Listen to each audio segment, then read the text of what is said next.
ರಾಜ್ಯದ ಕಾರ್ಯಕಾರಿಣಿ ಸಭೆಯಲ್ಲಿ ಮಾನ್ಯ ಇಡೀ ರಾಜ್ಯದಲ್ಲಿ ಪ್ರವಾಸವನ್ನ ಮಾಡೋದರ ಮೂಲಕ ರಾಜ್ಯದಲ್ಲಿ ಸಂಚಲನವನ್ನ ಹುಟ್ಟು ಹಾಕಿರುವಂತಹ ಸನ್ಮಾನ್ಯ ವಿಜೇಂದ್ರ ಅವರಿಗೆ ಬೋಲೋ ಭಾರತ್ ಮಾತಾ ಕಿ, ಭಾರತೀಯ ಜನತಾ ಪಕ್ಷಕ್ಕೆ ಕೇಂದ್ರ ಸಚಿವರಾಗಿರುವಂತಹ ಸನ್ಮಾನ್ಯ ಭೂಪೇಂದ್ರ ಯಾದವ್ ಅವರನ್ನು ಕೂಡ ಸನ್ಮಾನಿಸಬೇಕು ಅಂತ ಹೇಳಿ ಎಲ್ಲ ಭಾರತೀಯ ಜನತಾ ಪಕ್ಷದ ಕಾರ್ಯಕರ್ತರ ಪರವಾಗಿ ವಿನಂತಿಯನ್ನ ಮಾಡಿಕೊಳ್ತಾ ಇದ್ದಾವೆ.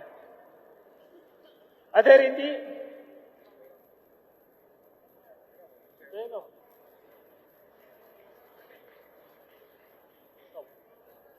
ಈಗ ಒಂದು ಪುಸ್ತಕ ಬಿಡುಗಡೆ ನಡೀತಾ ಇದೆ.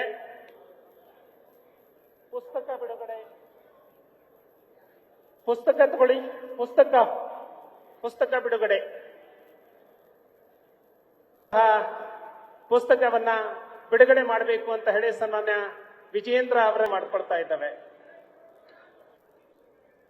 ಪುಸ್ತಕ ಬಿಡುಗಡೆ ಬದಲಾದ ಭಾರತ ಅನ್ನುವಂತಹ ಪುಸ್ತಕವನ್ನ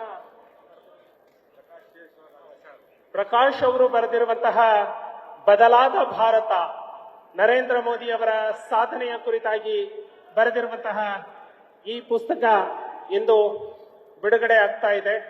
ಹಾಗಾಗಿ ತಮ್ಮೆಲ್ಲರಿಗೂ ಕೂಡ ಈ ಪುಸ್ತಕ ಒಳ್ಳೆಯ ಮಾಹಿತಿಯನ್ನ ನೀಡುತ್ತೆ ಅನ್ನುವಂತಹ ಮಾಹಿತಿಯನ್ನ ಕೊಡ್ತಾ, ನ್ಯೂಸ್ ಫಸ್ಟ್ ನಿರ್ಭೀತಿಯಿಂದ ನಿಮ್ಮ ಪರವಾಗಿ.